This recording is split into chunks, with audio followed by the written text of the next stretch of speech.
ఏపీలో ఎన్నికల కాక రోజు రోజుకి రాజుకుంటుంది. ఇందులో భాగంగా జరుగుతున్న పరిణామాలు, జగన్మోహన్ రెడ్డి గారు బస్సు యాత్ర అందరితో మమేకమైపోతూ గతంలో ఏవైతే ఆయన పాదయాత్రలు చేశారో, ఎన్నిక ప్రచారాలు చేశారో అది మళ్ళీ రిపీట్ అయ్యింది. ప్రజల్ని ఆకట్టుకునే విధంగా పథకాల అంశం అవనియండి, లేకపోతే కుటుంబ అంశాలు అవనియండి, అన్నీ ఆయన గడ్డ సాక్షిగా మాట్లాడుతున్న నేపథ్యం. మరొక వైపు పొత్తు పార్టీల్లో ఇంకా అసమ్మతి సెగలు కొనసాగుతూనే ఉన్నాయి. పిఠాపురం అంశం అన్నది మనం రెగ్యులర్గా మాట్లాడుకునే అంశమే. పవన్ కళ్యాణ్ ఎట్టి పరిస్థితుల్లో ఓడించాలి అన్న దృఢ సంకల్పంతో పెద్ద ఎత్తున అక్కడ ప్రచార పర్వాలు కొనసాగుతున్నాయి.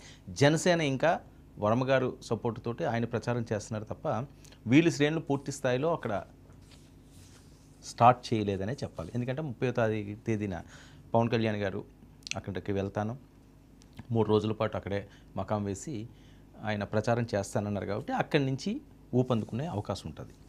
ఈ పరిస్థితుల్లో ముద్రగడ పద్మనాభం గారు చేసిన కామెంట్స్, గతంలో కొన్ని అంశాలు ఆయన మాట్లాడారు, ఈసారి మరింత స్వరం పెంచారు. అంటే టార్గెట్ పవన్ కళ్యాణ్ స్పష్టమైపోతుంది. ఇక్కడ ఆయన మాట్లాడిన అంశాలు కూడా వైరల్ అవుతున్నాయి. పేపర్ కటింగ్స్ కూడా మా వాళ్ళు చూపిస్తారు. సో ఆయన మాట్లాడిన ప్రతి అంశం కూడా పవన్ కళ్యాణ్కి వ్యతిరేకంగా ఆయన్ని ఓడించడమే ధ్యేయంగా ఉండే విధంగా జరుగుతున్న పరిణామాలు. ఓటర్ల డబ్బుకు అమ్ముడు పోతారనడం బాధాకరంగా ఉన్నదన్నది ఆయన ఆవేదన. ఓటర్ల డబ్బుకి ఎవరో కూడా అమ్ముడు పోరు, అసలు మన నాయకులు డబ్బులు పంచుతారో లేదో కూడా అనుమానమేమో, పెద్దగా ఆ ప్రభావం ఉండదు అన్నది ఆయన. మరి అదే పిఠాపురంలో ఇప్పటికే 260 కోట్లు డంప్ అయినాయి అని చెప్పి ఒక పక్క ప్రచారం సాగుతుంది. మరి ఈ డబ్బులన్నీ ఎక్కడికి వెళ్ళినట్టు? ఒకవేళ వెళితే ఓకే, ఒకరి మీద ఒకరు ఆరోపణలు చేసుకోవడం అన్నది రాజకీయాల్లో షరా మామూలే. కానీ గతంలో గాజువాకలో కానీ భీమవరంలో కానీ పవన్ కళ్యాణ్ని ఓడించడానికి 100 కోట్లు ఖర్చు పెట్టారు అన్నది ఎక్కువగా వినిపించిన అంశం. ఇప్పుడు అదే మళ్ళీ రిపీట్ అవుతుంది. ఎన్ని 100 కోట్లైనా సరే పవన్ కళ్యాణ్ ఎట్టి పరిస్థితులు ఓడించారు. అసలు పవన్ కళ్యాణ్ అక్కడి నుంచి పోటీ చేస్తారన్న విషయం ముందే వైసీపీకి తెలిసింది అని కూడా చాలామంది మాట్లాడుతున్నారు. ముందే వైసీపీకి తెలిసే వ్యూహాత్మకంగా అక్కడ వంగా గీతను పెట్టడం కానీ, లేకపోతే ముద్రగడ పద్మనాభం రంగంలో దింపడం కానీ, ఇవన్నీ కూడా ముందే జరిగినవి. ఆల్రెడీ ఏ నియోజకవర్గాలకు సంబంధించి ఆ నియోజకవర్గాలకి ఏదైతే పంపిణీ చేయాలనుకుంటున్నారో ఆల్రెడీ చేసేసారు అని. ఎందుకంటే ఈ విషయం నేను ఇప్పుడేం చెప్తున్నానంటే, నిన్న ఒక పెద్ద కాంట్రవర్సీ కామెంట్స్ వచ్చినాయి తెలుగుదేశం పార్టీ నుంచి. ఏదో కంటైనరు జగన్మోహన్ రెడ్డి గారు ఇంట్లో నుంచి డబ్బులు కట్టలతో వచ్చేస్తున్నది అని చెప్పి వీళ్ళు చెప్తే, ఆయన యాత్ర చేస్తున్నారు కదా, వంట సామాన్లన్నీ కూడా ఆ కంటైనర్లో వెళ్ళి అని చెప్పి వాళ్ళ వరకు మాట్లాడే పరిస్థితి. కంటైనర్లతో డబ్బు పంచే పరిస్థితి ఈ టైంలో ఉంటుందా ఎన్నికల నోటిఫికేషన్ వచ్చిన తర్వాత? సో ఇప్పుడు పంచడానికి ఏమీ లేదు, ఆల్రెడీ ఎక్కడికక్కడ సర్దేశారు అన్నది వస్తున్న టాక్. అదేంటంటే ఎన్నికల కమిషను నిరూపించాల్సిన అవసరం ఉంది, ఉక్కుపాదం మోపాల్సిన అవసరం ఉంది. అక్రమంగా ఎక్కడ డబ్బు ఉన్నా సరే దాన్ని సీజ్ చేయాలి. డబ్బుకి ఓటుకి లింకు పెట్టకుండా ఉండే విధంగా పారదర్శకంగా ఈ ఎన్నికలు చేయాలి అన్నది అందరూ కోరుకుంటున్నది. మరి ఎన్నికల కమిషన్ ఈసారి ఎలాంటి చర్యలు తీసుకుంటుందో? ప్రతిసారి వాళ్ళు చేసేది వాళ్ళు చేస్తున్నారు, అయినప్పటికీ కూడా ఎవరో ఆపలేకపోతున్నారు దీన్ని. ఏ రాష్ట్రంలో చూసినా ఇదే తంతు, ఒక ఆంధ్రప్రదేశ్ అని కాదు, ఎక్కడ చూసినా ఈ రకంగా జరుగుతుంటారు. సో ఆయన చాలా బాధను వ్యక్తం చేశారు ముద్రగడ పద్మనాభం గారు.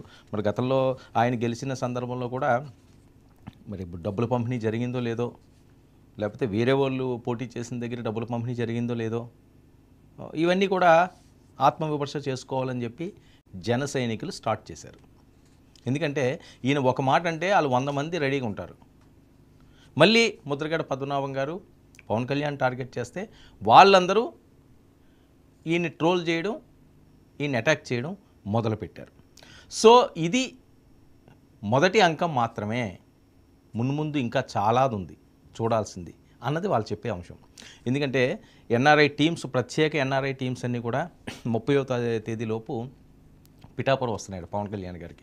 ఎందుకంటే ప్రతిసారి కూడా ప్రజారాజ్యం పార్టీ దగ్గర నుంచి మెగాభిమానులు ఎవరైతే ఉన్నారో వాళ్ళు ప్రజారాజ్యం పార్టీలో కూడా స్వచ్ఛందంగానే సర్వీస్ చేశారు. ఎన్నికల సమయంలో వాళ్ళు సెలవులు పెట్టుకుంటే ఇక్కడికి తరలి వస్తారు. అది వాస్తవం, అది రెగ్యులర్గా జరిగేదే, అది ఏ ఎన్నికల్లో అన్నా జరిగేదే.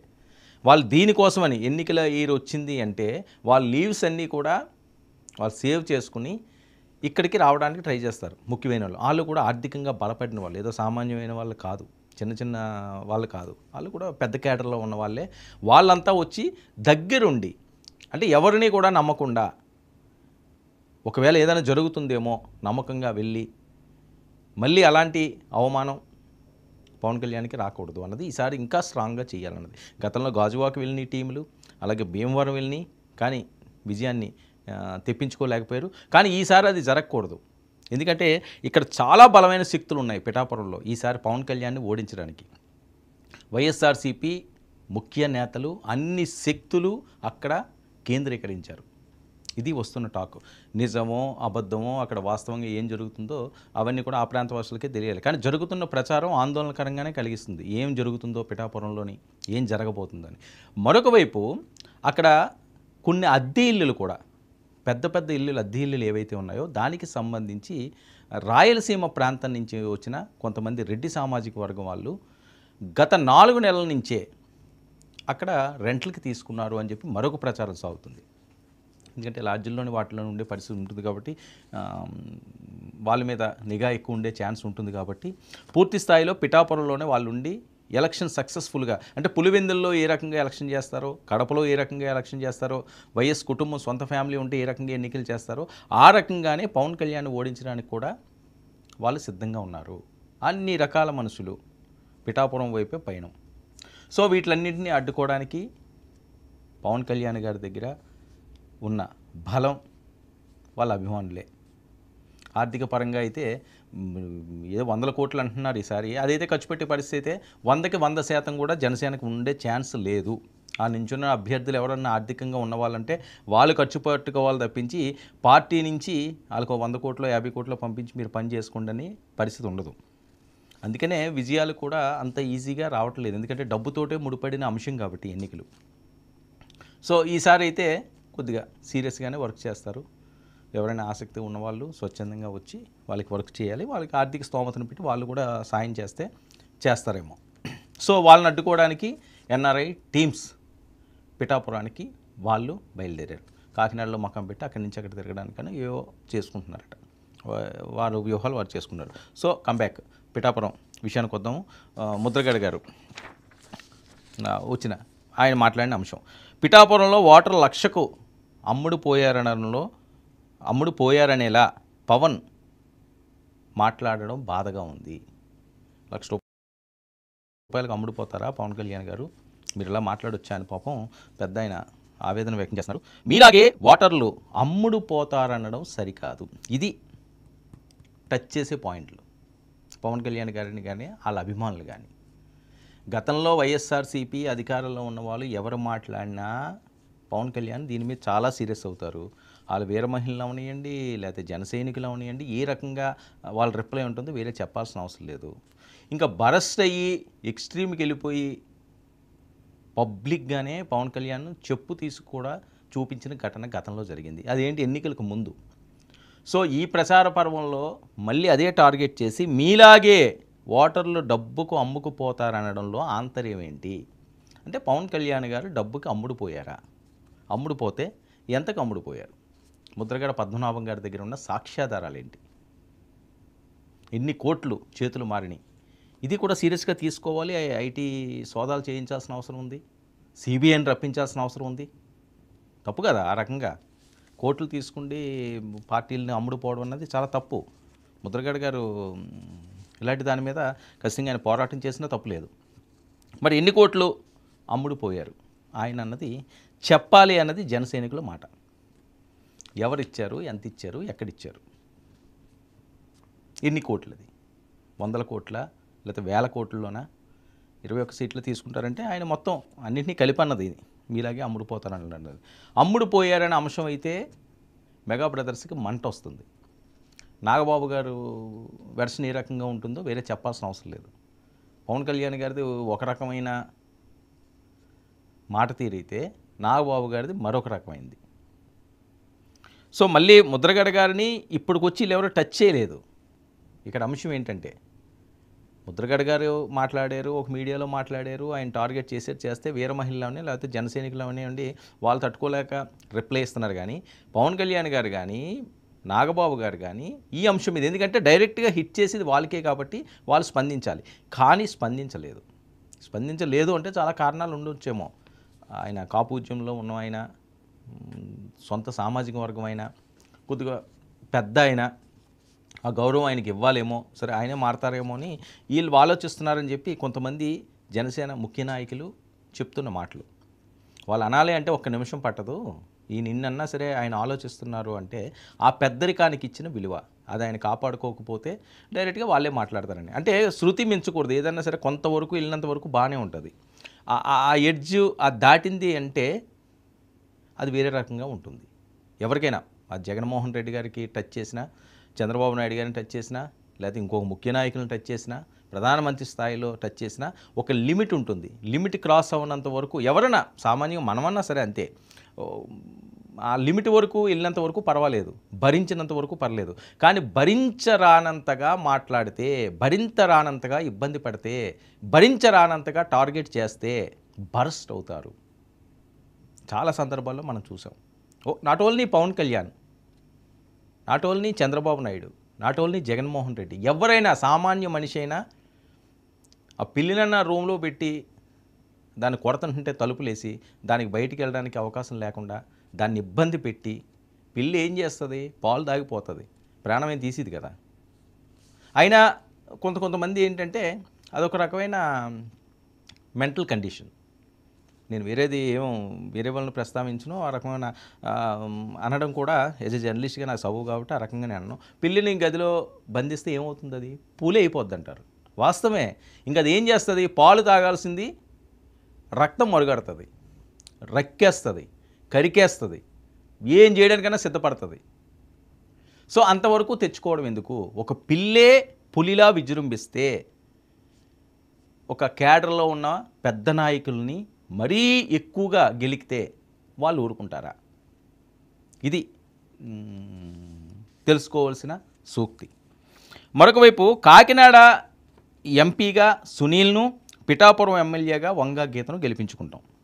తప్పు లేదు, గెలడానికే పోటీలో నిలబడతారు. ఎవరు కాదన్నారు? ఎవరో దానికి ఏం అతీతం ఏం కాదు. పవన్ కళ్యాణ్ గెలిపించుకోవాలని వాళ్ళు కేటర్ అనుకుంటారు, చంద్రబాబు నాయుడు గెలిపించుకోవాలి, తెలుగుదేశం పార్టీని గెలిపించుకోవాలని వారు కేటర్ అనుకుంటారు, జగన్మోహన్ రెడ్డి గారిని మళ్ళీ సీఎంగా చూడాలని వాళ్ళు కేటర్ అనుకుంటారు. అనుకోవడంలో తప్పు లేదు, గెలిపించుకోవాలని ఉంటుంది. అంటే ఇంతవరకు ఎటువంటి ఇబ్బంది లేదు. వాళ్ళు గెలుస్తారనలో తప్పులేదు, గెలడానికే పోటీ చేస్తారు. ఓడిపోవడానికి ఎవడో పోటీ చేయడు. ఎంత చిన్న పార్టీ చేసినా, స్వతంత్ర అభ్యర్థి చేసినా, అసలు రాష్ట్రంలో ఓటు శాతమే లేకుండా 0 ఓటు శాతం ఉన్న పార్టీలు పోటీ చేసినా గెలుస్తాయన్న ఆశతోనే చేస్తాయి. ఓడిపోతామని ఎవ్వరూ కూడా బరిలో దిగరు. సో ఎవరి ఆశలు వాళ్ళవి. ఇక పిఠాపురంలో పరిశ్రమలు ఏర్పాటు చేసి స్థానిక యువతకు ఉద్యోగాలు కల్పించాలి. ఈయన డిమాండ్స్లా ఉన్నాయి ఇవి. కాపు ఉద్యమ నేత ముద్రగడ గారు చేసిన వ్యాఖ్యలు. కిర్లంపూడిలో ముద్రగడను కలిసిన సునీల్ వంగా గీత గారు ఖచ్చితంగా గెలుస్తారు. ముద్రగడ గారు కాపు సామాజిక వర్గంలో కొద్దిగా పెద్ద వ్యక్తి, అందరికీ సుపరిచితులు. ఆయన కలడంలో తప్పు లేదు, మాట్లాడడంలో తప్పు లేదు. కానీ ఆయన మాట తీరు అన్నది కొద్దిగా తగ్గించుకోవాలి. ఈ రకంగా మాట్లాడితే అనవసరంగా మళ్ళీ ఆయన ఏవైనా ఇంకో మాట అంటే ఆయన బర్స్ట్ అవుతారు. ఆయన బాధపడే మనస్తత్వం ఉన్న వ్యక్తే. గతంలో కూడా చూసాం చాలాసార్లు. చాలా పెద్దరికంగా ఉంటాడు ఆయన, చాలా గౌరవంగా ఉంటారు, అందరినీ మన్నిస్తుంటాడు ఆయన. ఏదో అలా చిల్లరగా మాట్లాడి మనస్తత్వం కాదు. కానీ ఆ రకంగా ఇప్పుడు ఎందుకు మాట్లాడుతున్నారు? ఆ రకంగా డైరెక్ట్గా ఎందుకు హిట్ చేస్తున్నారు? అభివృద్ధి అనే అంశం మీద వెళ్తే ఎవరు కాదనరు. గెలిపించుకోవడానికి ఎలాంటి ప్రచారాలు చేసుకున్నా వద్దనరు. కానీ వ్యక్తిగతంగా మనుషులను టార్గెట్ చేసి ఏదో పగ, కక్ష, కార్పణ్యాలతో రగిలిపోయే విధంగా అధికార ప్రతిపక్షాల మధ్య పోటీ ఉండకూడదు. ఈ ఎన్నికల్లో ఉన్నాయి. కనీసం ఈ ఎన్నికల నుంచైనా ఇప్పటి వరకు ఆ సాంప్రదాయం లేదు, పాటించలేదు. పాటించే ఆలోచన కూడా వీళ్ళకి ఉంటుందని ఎవరో అనుకోరు. కానీ ఎప్పటి నుంచైనా మార్పు రావాలి. ప్రతి వ్యక్తిలోని కూడా ఒక మార్పు వస్తే ఒక ఉన్నతమైన పొజిషన్లోకి వెళ్తారు. మార్పు కంపల్సరీ. ఒకలాగే మనం ఉంటాం, ఒకలాగే మన జీవితం ఉంటాం అనుకోవడం అన్నది అది ఒక అవివేకం అనుకోవచ్చు, ఆలోచన లోపం. మన ప్రజాస్వామ్యంలో ఉన్నాం, పబ్లిక్తో ఉన్నాం, పబ్లిక్ రిలేషన్లో ఉన్నాం. సో ఇలాంటి అప్పుడు తప్పులు జరుగుతాయి, పొరపాట్లు జరుగుతాయి, సరిదిద్దుకోవడానికి ఆలోచన చేయాలి. లేదా అదే తప్పులు చేసుకుంటూ వెళ్ళిపోతే పాపాలు పెరిగిపోతాయి. అది ఎటువైపైనా దారితీసే ప్రమాదం ఉంటుంది. దేనికైనా మనం సిద్ధపడే విధంగా ఉండాలి. ఒక తప్పు చేసినప్పుడు బాధ వస్తుంది.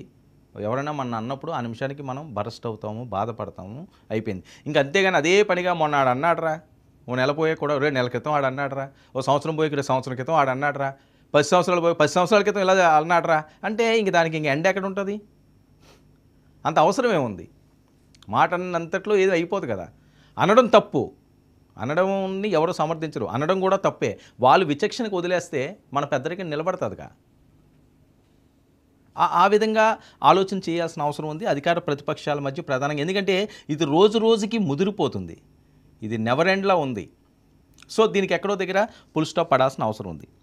ఈ పరిస్థితులు, ఈ పంచాయతీలు, ఈ తతంగం ఒక పక్క నడుస్తుంటే, మరొక వైపు పొత్తు పార్టీల్లో ఇంకా టిక్కెట్ల అంశం. బీజేపీకి సంబంధించి 10 అసెంబ్లీ సీట్లని కూడా ప్రకటించడం జరిగింది. రఘురామకృష్ణరాజు గారిది ఇంకా కొనసాగుతూనే ఉంది ఎపిసోడ్. అయితే నరసాపురానికి సంబంధించి ఆయన కీలక వ్యాఖ్యలు చేశారు శ్రీనివాస వర్మ. ఇది చాలా ఇంపార్టెంట్. ఆయన నిన్న మాట్లాడిన అంశం ఏంటంటే, భీమవరంలోని రఘురామకృష్ణరాజు గారు చాలా మంచి క్యాండిడేటు, పవర్ఫుల్ అభ్యర్థి. ఆయన ఒకవేళ నరసాపురం సీటు కానీ టీడీపీ నుంచి ఇస్తే నేను ఏలూరు వేరే ప్రాంతానికి వెళ్ళడానికి కూడా నేను సిద్ధమని ఆయన మాట్లాడినట్టుగా పెద్ద ఎత్తున ప్రచారం జరిగింది. సో ఆయన ప్రిపేర్ అయిపోయారు. ఒకవేళ రఘురామకృష్ణరాజుకి తెలుగుదేశం పార్టీ కానీ నరసాపురం నుంచి టికెట్ ఇస్తే నన్ను మారిస్తే నా అధిష్టానం, అంటే ఈయన నిర్ణయం కాదు, బీజేపీ దానికి ఒప్పించుకోగలిగితే నేను వేరే ప్రాంతానికి వెళ్తాను, ఆయన మంచి అభ్యర్థి, ఇక్కడ గెలిచే అభ్యర్థి అని చెప్పి ఆయన మాట్లాడడం అన్నది చాలా కీలకం. అంటే అంతలాగా ఎవరు మాట్లాడరు. నాకు టికెట్ వచ్చింది కదా ఇంకా ఆయన ఊసి ఏంటంటారు, లేకపోతే మంచిగా వెళ్ళి వర్మ కాబట్టి ఇద్దరు కౌగులించుకోవడం, లేకపోతే నాకు సహాయం చేయండి అని మాట్లాడుకోవడం. ఒకే సామాజిక వర్గం కాబట్టి ఆ సామాజిక వర్గానికి హై ప్రయారిటీ భీమవరం పరిసర ప్రాంతాల్లో ఉంటుంది కాబట్టి ఉండి ఆయన కలుపుకుంటూ వెళ్తారు. కానీ ఆయనకు ఒకవేళ అధిష్టానాలు ఒప్పుకుని మారమంటే నాకు తప్పు లేదని ఎంత హుందాగా అన్నారో. ఇది కదా రాజకీయాలు. ఆలోచన, అధిష్టానం ఏది నిర్ణయిస్తే ఆ గీత దాటకుండా పనిచేసిన వాడే నిజమైన పార్టీ విధేయుడు. ఇది పార్టీ నేతలు చెప్పేది. అందరికీ న్యాయం అంటే ఎక్కడా జరగదు, ఎక్కడ ఏ ఫీల్డ్లోనే జరగదు. ఒక రాజకీయాల్లోనే కాదు, ఉద్యోగాల్లో అవనివ్వండి, వేరే దాంట్లో అవనివ్వండి, స్క్రీనింగ్ ఉంటుంది కదా. నువ్వు ఏ ఉద్యోగానికి వెళ్ళు, నువ్వు 10 ఉద్యోగాలు ఉన్న దగ్గర 1000 మంది వెళ్ళారు అంటే ఆ 10 మందికి వాళ్ళు ఇవ్వగలరు. అరే 1000 మంది వీళ్ళు కష్టపడ్డారండి, ఇన్ని సంవత్సరాల నుంచి కోచింగులు తీసుకున్నారండి, ఆ 1000 మందికి ఉద్యోగాలు ఇమ్మంటే ఎవరైనా ఇవ్వగలరా? ఇస్తారా? సాధ్యమా? జరుగుతుందా? మినిమం కామన్ సెన్స్ కదా ఇది, మినిమం కామన్ సెన్స్ ఇది. సో ఆశపడ్డంలో తప్పు లేదు, భంగపడ్డంలో తప్పు లేదు. ఉంటుంది, ఆ బాధ ఉంటుంది, ఆవేదన ఉంటుంది, ఇవ్వాలని అధిష్టానానికి కూడా ఉంటుందేమో. వాళ్ళు కావాలని ఇవ్వకపోవడం ఏమి ఉండదు కదా. వాళ్ళు గెలాలనే చూసుకుంటారు కదా, పిచ్చి ఎవడో గెలవన్నాడికి, ముక్కు మొహం తెలియని వాడికి ఓడించుకోవడానికి ఇవ్వరు కదా. అందరికీ వాళ్ళు కుటుంబ సభ్యులకే ఇచ్చిరు. పోనీ కుటుంబ సభ్యులు అనేసరికి కొద్దిగా మొహమాట ఉంటుంది, ఖచ్చితంగా ఉంటుంది. అరే మనవాడు, మన బ్లడ్ ఇది అని. ఎంతమంది ఉంటారు కుటుంబ సభ్యులు ఓ పార్టీలో ఇచ్చుకోవాలంటే? 4, 5, అంతకు మించి ఇవ్వలేరు. 175 నియోజకవర్గాల్లో ఎంత కాదన్నా 4, 5 ఇచ్చుకోగలరు అంతే బ్లడ్ రిలేషన్కి. లేదు తప్పితే ఒక 10 మందికి, అంతేనా? 165 మిగతా అయినా బయటని ఇవ్వాలి కదా. వాళ్ళ కుటుంబ సభ్యులకి మొత్తం 175 నియోజకవర్గాలు 25 పార్లమెంట్ స్థానాలు ఇవ్వలేరు కదా. పార్లమెంట్ స్థానాల్లో 2-3 ఇస్తారేమో కుటుంబ సభ్యులకి. అది కూడా ఆర్థికంగా బలంగా నిలబడి గెలుస్తారని. కుటుంబ సభ్యులకు ఒక 10 సీట్లు ఇచ్చి అందులో ఒకటి కూడా గెలవకపోతే వాళ్ళకే చెడ్డ పేరు, అది వాళ్ళకే రాజకీయ పరంగా ఇబ్బంది. సో అలా ఎవరు చెయ్యరు. సో ఇక్కడ నేను చెప్పేది ఏంటంటే, శ్రీనివాస వర్మ ఎంత హుందాగా మాట్లాడారు. అయితే ఆయన ఉండి నియోజకవర్గం నుంచి ఒకవేళ ఎమ్మెల్యే అభ్యర్థి కింద ఆయన పోటీ చేసినా మేము కలిసి చేసుకుంటాం, ఆయన ఖచ్చితంగా న్యాయం చేయాలి అని చెప్పి ఆయన మాట్లాడడంలో ఉన్న ఆ హుందాతనం మిగతా పార్టీ వాళ్ళందరూ కూడా, ఈ అసమ్మత స్వరాలు ఎవరైతే ఉన్నారో వాళ్ళందరూ కూడా ఆదర్శంగా తీసుకోవాలి. టిక్కెట్ వచ్చిన ఆయన మాట్లాడింది ఇది. టిక్కెట్ ఒకవేళ రాని పక్షంలో పొత్తులో భాగంగా కొన్ని ఇబ్బందులకర పరిస్థితులు ఉన్నప్పుడు చాలామందికి రాలేదు. ముఖ్యంగా జనసేన వాళ్ళు చాలా ఆవేదన వ్యక్తం చేస్తున్నారు. జనసేన ఏవైతే 21 స్థానాలు ఉన్నాయో అక్కడ తెలుగుదేశం పార్టీ అభ్యర్థులు గండిపడిందని చెప్పి వాళ్ళు ఆవేదన వ్యక్తం చేస్తున్నారు. అది కూడా ఉంటుంది. అలాగే బీజేపీది తెలుగుదేశం పార్టీకి ఆ ఇబ్బందులు ఉన్నాయి, బీజేపీకి ఆ ఇబ్బందులు ఉన్నాయి, జనసేనకు కూడా ఇబ్బందులు ఉన్నాయి. ఎవరికి ఇబ్బందులు లేకపోవడం కాదు, జగన్మోహన్ రెడ్డి గారికి కూడా కొన్ని ప్రాంతాల్లో ఆయనకి ఇబ్బందులు ఉన్నాయి. సో వాటిలన్నింటినీ కూడా సామరస్యపూర్వకంగా జరుగుతున్న అంశాలన్నింటినీ కూడా సెటరేట్ చేయాల్సిన అవసరం ఉంది పార్టీలన్నీ కూడా. నాయకుడు అంటే అదేగా, నాయకుడు పాత్ర ఏంటి? తన సైన్యాన్ని అంతా కూడా, ఒక సైన్యాధిపతి ఉన్నాడంటే సైన్యాన్ని అంతా కూడా గెలుపు వైపు తీసుకువెళ్ళాలి, అధైర్యం ఉంచకూడదు. ఎవరికైనా ఇబ్బందులు కలిగినా ఏదైనా సరే, అరే మా సైన్యాధికారి ఉన్నాడు కదా ఆయన చూసుకుంటాడు అని భరోసా ఇవ్వాలి. అది ఇస్తే ఖచ్చితంగా ఆ బాటలోనే వాళ్ళు నడుస్తారు, ప్రాణత్యాగాలకు కూడా సిద్ధపడతారు. సో ఇక్కడ ఈ అంశం ఆయన రఘురామకృష్ణరాజు కూడా ఇలా మాట్లాడితే, పోతున మహేష్ అంశం అన్నది విశాఖ వెస్ట్ చాలా కీలకంగా మారుతున్న పరిణామం. పవన్ కళ్యాణ్ గారు ఇప్పటికే 2 సార్లు ఆయన తీసుకొచ్చారు, ఆయనతో మాట్లాడారు.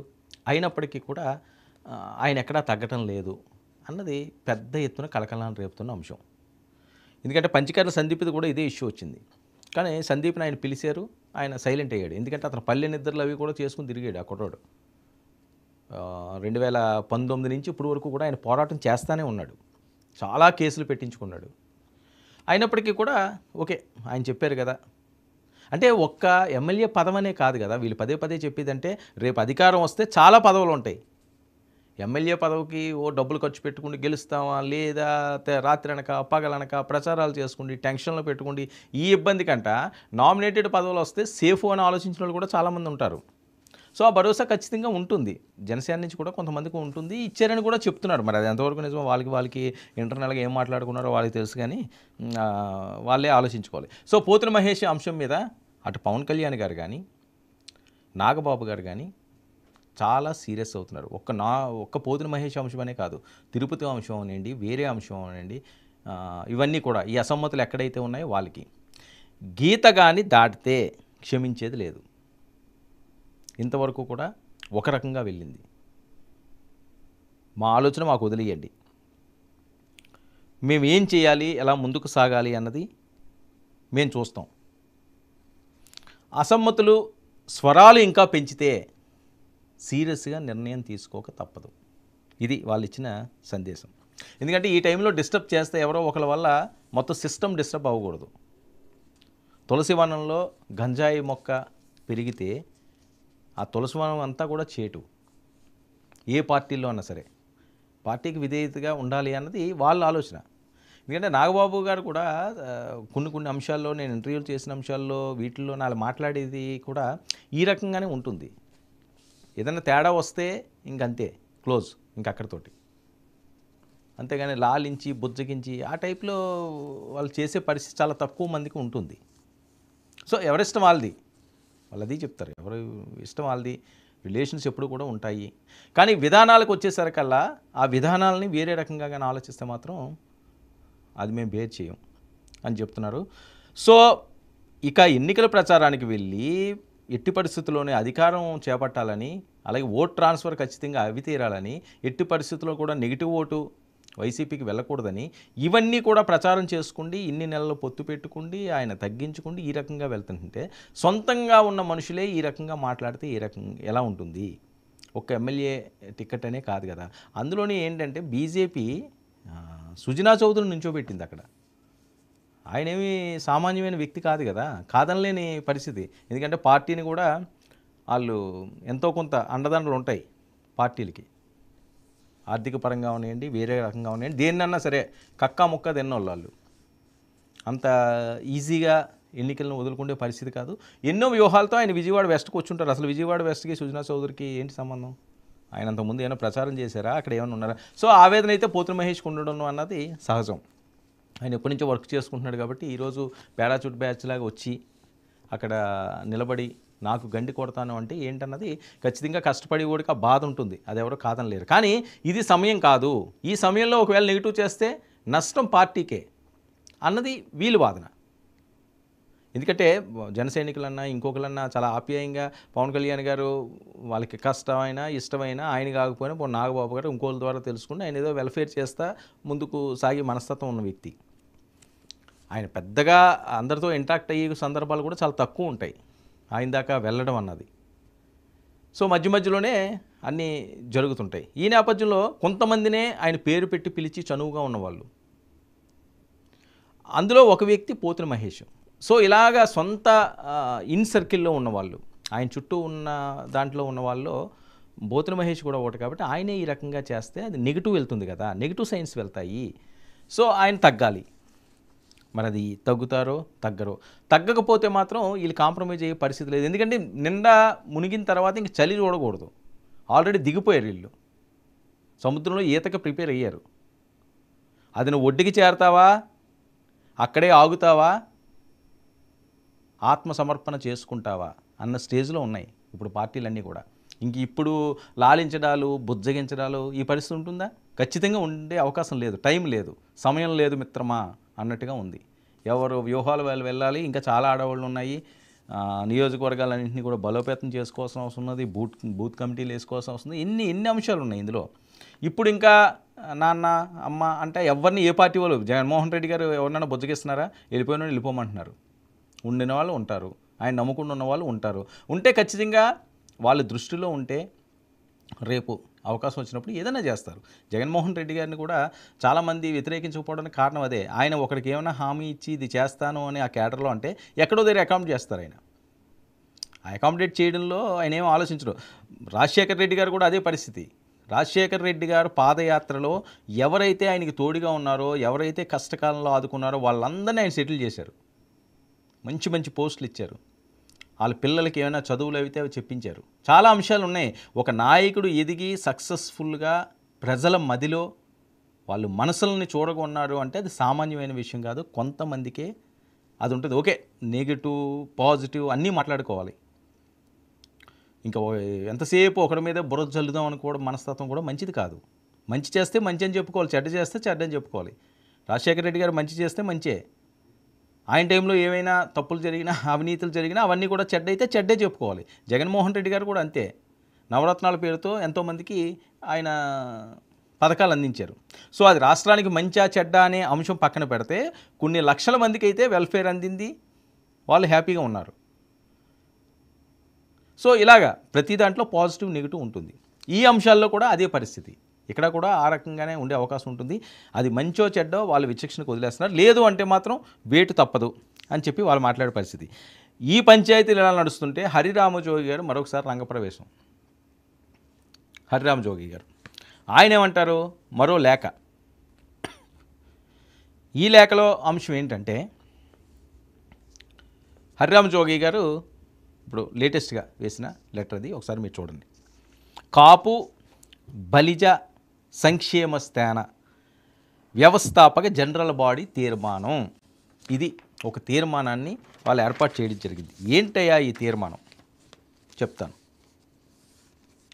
ఈ తీర్మానం ప్రకారం ఈ కింద ఉదహరించిన ఆఫీస్ బ్యానర్లు మరియు సభ్యులను కాపు బలిజ సంక్షేమ సేన ఎగ్జిక్యూటివ్ కమిటీ సభ్యులుగా నియమించడం జరిగింది.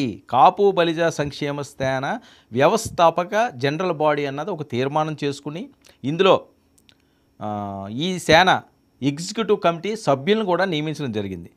వారు కాపు బలిజ సంక్షేమ సేన బైలాలో నిర్దేశింపబడిన సిద్ధాంతాలను మరియు రూల్స్కు లోబడి వారికి అప్పచెప్పిన పనిని బాధ్యతలను సక్రమంగా నిర్వర్తిస్తారని ఆశిస్తున్నాను.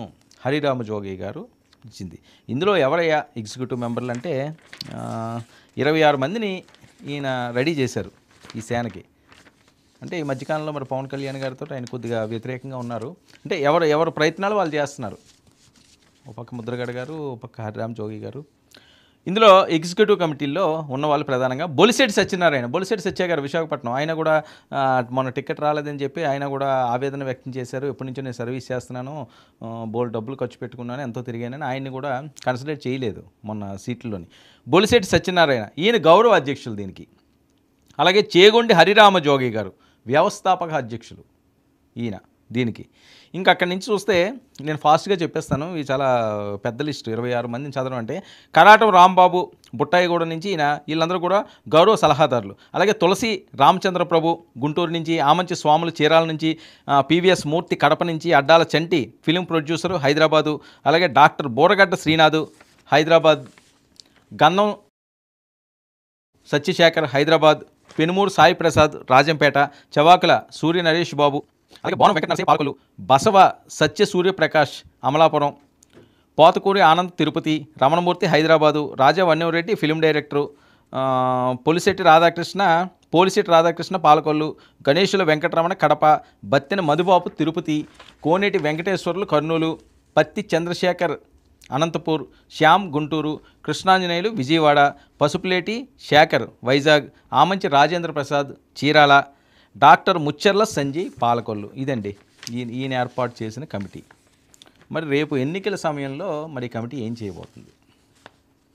ఇది చాలా కీలకమైన అంశమే. మరి ఏవైనా జనసేన పొత్తు పార్టీలకి ఏమైనా వ్యతిరేకంగా చేస్తుందా? బొలిశెట్టి సత్యనారాయణ గారు మరి దీనికి గౌరవ అధ్యక్షులుగా ఉన్నారు, ఆయన కాస్త ఆవేదనతో ఉన్నారు.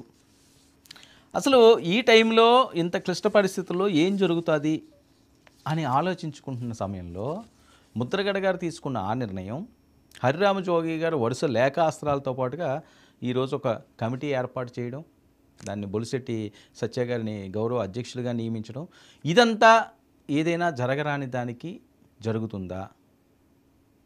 ఇన్సైడ్ ఇందులో ఏవైనా కుట్రలు ఉన్నాయా?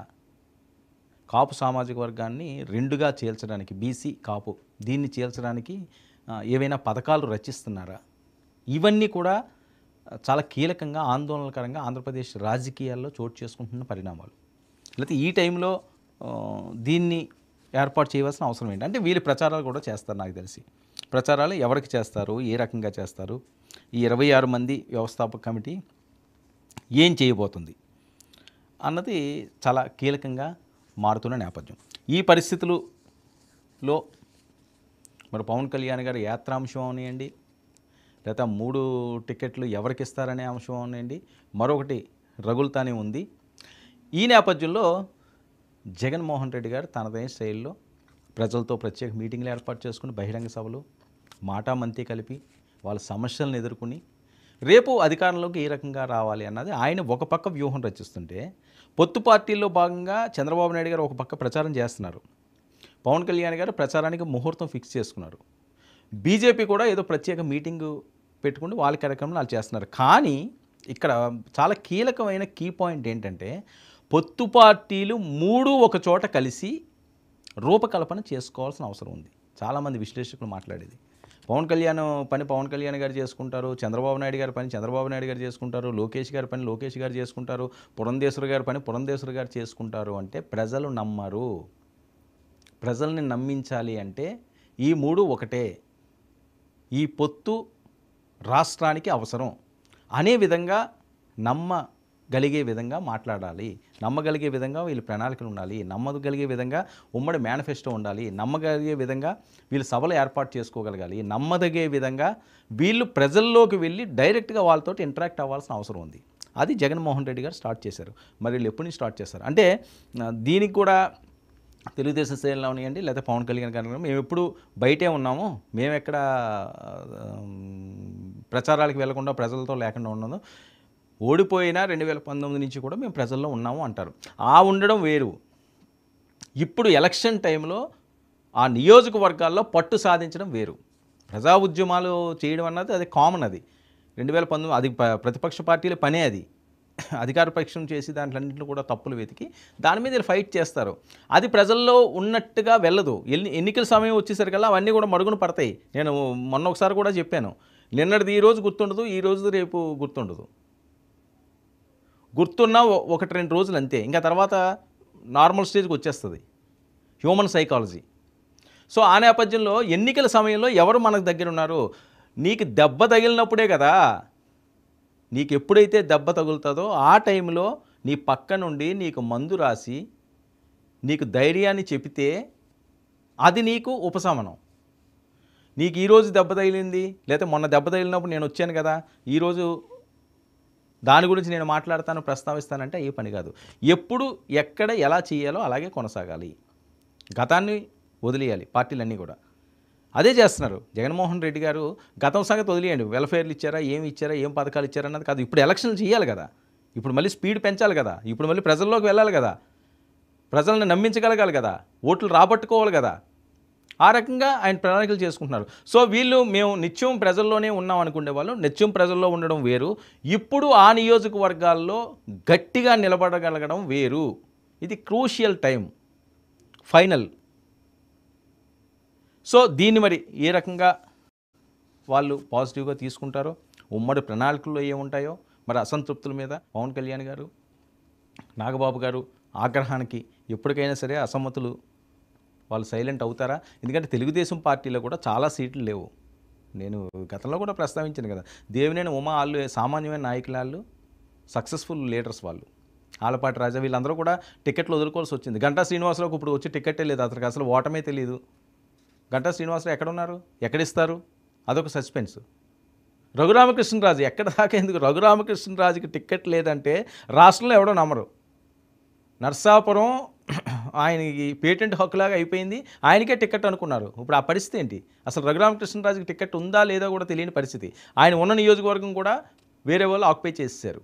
సో ఇలాంటి పరిస్థితులు ఉన్నప్పుడు ఎవరో ఒకరిద్దరు అసమ్మతులు జనసేనలో కానీ తెలుగుదేశం పార్టీలో కానీ వైఎస్ఆర్సీపీలో ఉన్నప్పుడు వాళ్ళంతా ఫీల్ అయిపోయి ఇబ్బందులు పడిపోయి ఇంకసారి రాకపోతే ఇంక అసలు మాకు రాజకీయమే లేదు, మా జీవితమే లేదు అనుకోవడం అన్నది అంత మంచి నిర్ణయాలు కాదు అన్నది ఆ పార్టీ ముఖ్య నేతలు ఇచ్చే సందేశాలు. మరి ఆ సందేశాలను సక్రమంగా పాటిస్తారా, మళ్ళీ అసమ్మతి స్వరంతో అధిష్టానానికి తలనొప్పిగా మారతారా? మారితే వేటు తప్పదు అన్నది